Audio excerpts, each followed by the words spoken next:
First of all, if you notice this egg on my head here, please don't worry. My forehead and the bathroom sink had a kiss in the dark last night, but I'm okay. Today, I'm here to talk to you about The Method by Juli Zeh.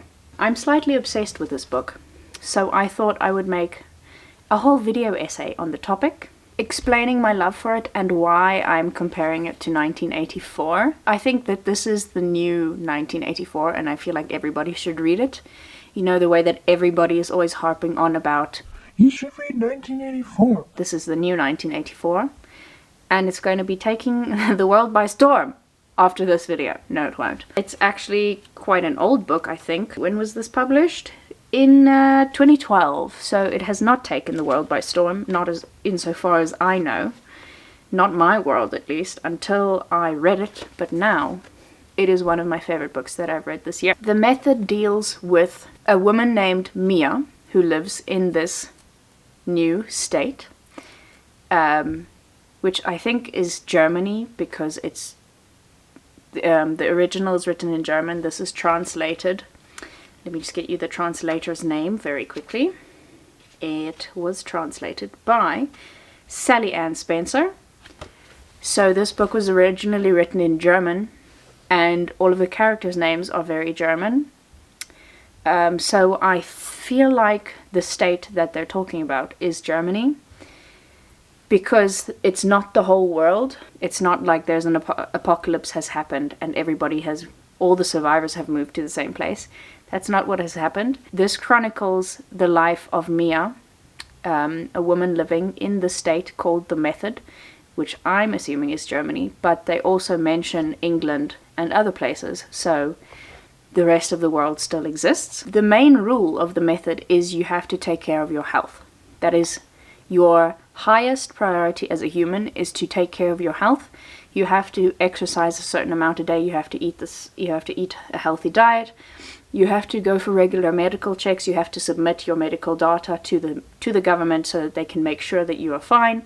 You're not allowed to use any contraband substances, which include alcohol and cigarettes, and obviously other more strong drugs. The most important thing you can do as a human being is be healthy in this The Method government. Then something happens in Mia's family. Her brother gets wrongly accused of a crime and is executed, and she sort of goes in a downward spiral. She stops doing all of the things that you're supposed to do, like exercising and submitting medical data, and she doesn't go to work anymore. And so the government opens a sort of inquisition into her life, because they think that she's part of an anti-Method alliance, like protesters against the Method government who want a more free way of life, who don't want to have to submit medical data and do all of the things that the Method tells you have to do. And it was a really interesting story. It was a really interesting new take on a kind of totalitarian government, the same way that 1984 has a totalitarian government. I feel like this is a book that everybody should read. I'm going to read you a few excerpts from it. As you can see, I have sticky tabbed on the top here. But yes, it feels very 1984 to me, in the fact that it is, as I said, a totalitarian government who are trying to control everybody who live in their government state. And they have certain rules that you have to follow, and if you don't follow them, you get you sort of become an enemy of the state, and the government monitors you, and they try and, at first they will try and maybe get you back into following all the rules, but then after a while, if you still don't do what they want you to do, they'll just straight up execute you. It follows a specific person who goes from believing in all of the views of this government, and following all the rules and doing the things that you're supposed to do, to doubting the government's viewpoints maybe, and the way that they are making people live under their government, yes.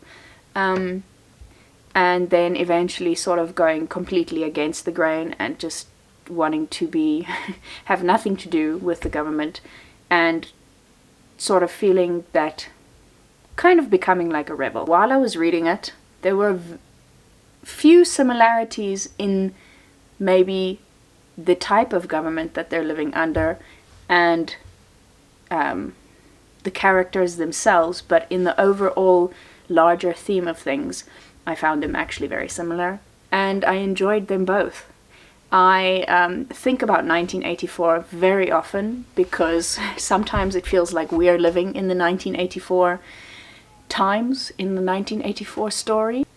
And it's a book that has as I said, I have been thinking about for a long time since I have read it, and I think I read it probably more than a year ago now, and I'd say I think about it at least once a month, and I feel like it's going to be the same with the method. I feel like I'm going to be thinking about this for a very long time to come, and I might start to see some similarities between the way that we are living now and the way that the world is actually becoming. Just to give you a little sneak peek of the kind of writing you can expect in this book should you decide to pick it up, I'm going to read you a few excerpts.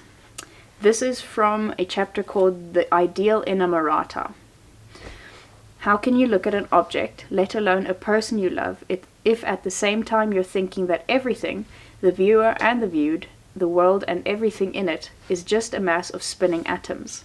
How can you cope with knowing that the brain, our only way of seeing and understanding, is made of the same basic material as everything we see and know? What are we left with? A world of matter staring at itself. This specific sentence comes up a few times throughout the book, and I thought it is quite a powerful sentence, and it's quite a powerful sentence in and of itself, but it is also a very powerful sentence in the context of the story and the person who is saying it.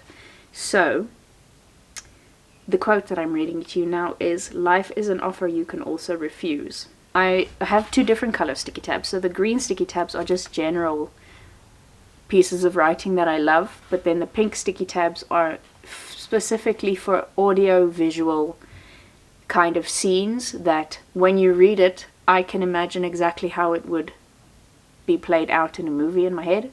Maybe that's just me because I have a very visual brain. Now Mia, naked from the waist up, is in the examination chair. Her eyes are empty and expressionless. Wires run from her wrists, back, and temples. The beating of her heart, the rush of blood through her body, the electrical impulses running through her synapses are clearly audible.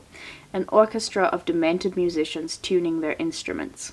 The last quote I want to read to you is very indicative of Mia's sort of progression as a character and her views throughout the story.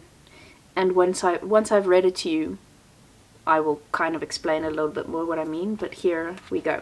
"The truth," says Mia, "is only visible from the corner of one's eye. The moment you look at it squarely, it becomes a lie." What I mean by this is, at the beginning of the story, she sort of believes kind of in the ways of the method and the rules and regiments that the government has proposed for their citizens to follow. And when her brother is convicted of this crime that he says he's innocent of, that he says he didn't commit, she believes him, but out of the corner of her eye, she's also she has her doubts. She has her doubts about her brother.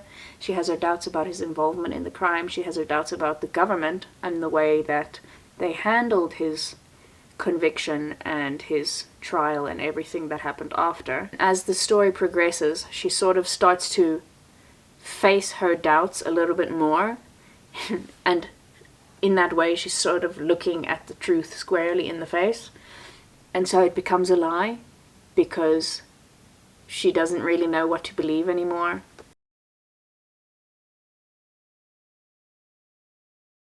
I feel like I've given you an eclectic account of this book right now, and also reasons why you should read it. it is much more cohesive and makes a lot more sense than I am making at this point. It's much better than what I'm describing it as. I feel like if you enjoyed 1984, then you will definitely enjoy the method. If you haven't yet read 1984, maybe read the method, and if you enjoy the method, then read 1984, because 1984 is a little bit more convoluted and confusing. Classic books are always a journey when you read them, because half of the time you don't know if what you're reading is actually meant in the way that you're reading it, because the words have changed and the way that we would use words have changed. But anyway, let me stop rambling on about this, about the uses of the English language over time. Thank you for watching this video. If you enjoyed it, please give it a thumbs up. Subscribe if you want to see more content like this. Let me know if you like this kind of video essay style, and if you'd like me to do more on other books I have read and other books I read in the future. Otherwise, I have other bookish content that I make regularly. Thank you so much for being here. I hope you enjoy the rest of your day, and I will see you again next week with another video. Bye.